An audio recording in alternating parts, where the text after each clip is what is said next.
The Hero and the Mountain, the legend of Sangkuriang. Once upon a time, in the lush green forests of West Java, lived a young boy named Sangkuriang. He was a brave hunter, and he never went anywhere without his loyal companion, a magical dog named Tumang. Together, they spent their days chasing shadows through the ancient trees and listening to the whispers of the wind. Sangkuriang believed that with Tumang by his side, there was no challenge he could not conquer.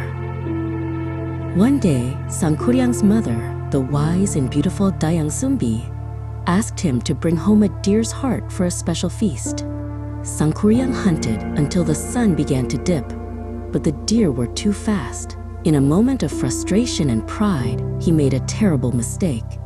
He tricked Tumang and returned home with a heart that was not from a deer. He thought his mother would never know, but he felt a heavy weight in his chest. Dayang Sumbi, who possessed magical intuition, quickly realized the truth. Heartbroken by her son's dishonesty and the loss of her loyal friend Tumang, her anger flared like a sudden storm.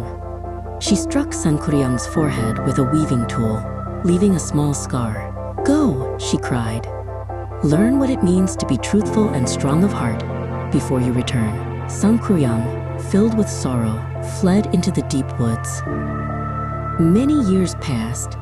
Sangkuriang traveled across many lands, studying under powerful hermits and mastering the secrets of the earth. He grew into a man of incredible strength and magical skill.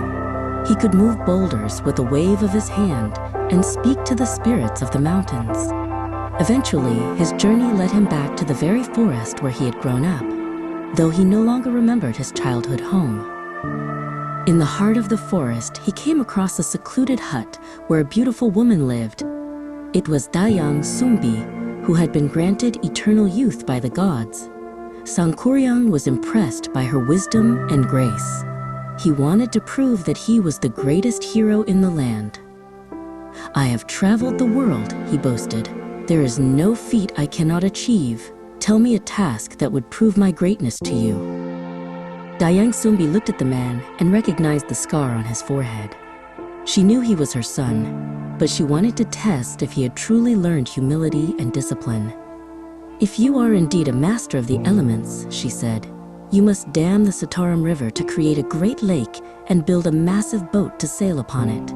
But you must finish it all before the first light of dawn touches the sky." Sangkuriang accepted the challenge. As night fell, he used his magic to summon a legion of forest spirits. The earth shook as giant rocks were piled high to block the river. The sound of axes echoed through the trees as the spirits carved a hole from the largest tree in the world. Sangkuriang stood in the center of the chaos, directing the spirits with his powerful will. The lake began to fill, and the boat began to take shape. Dayang Sumbi watched from her hut as the work neared completion. She saw that Sangkuriang was about to succeed through his sheer power. To teach him that nature and time cannot be forced, she prayed for help. She gathered her magical white cloths and waved them across the eastern horizon. The fabric shimmered, creating a brilliant glow that looked exactly like the rising sun. In the valley, the roosters began to crow, tricked by the false light. The forest spirits, fearing the sun, vanished into the shadows, leaving the work unfinished. Sangkuriang looked up in shock. The boat was nearly done, but the deadline had passed. "No!" he roared. He felt cheated by the dawn. He did not realize that his own haste and overconfidence had led him to this moment of failure. In a fit of legendary rage, Sangkuriang kicked the massive, unfinished boat with all his might. The vessel flew through the air and landed upside down in the middle of the valley. As his anger cooled, the boat transformed into a giant mountain shaped like an overturned hull. To this day, the mountain stands as a reminder of the hero who tried to beat the sun, the mountain we call Tangkuban Perahu.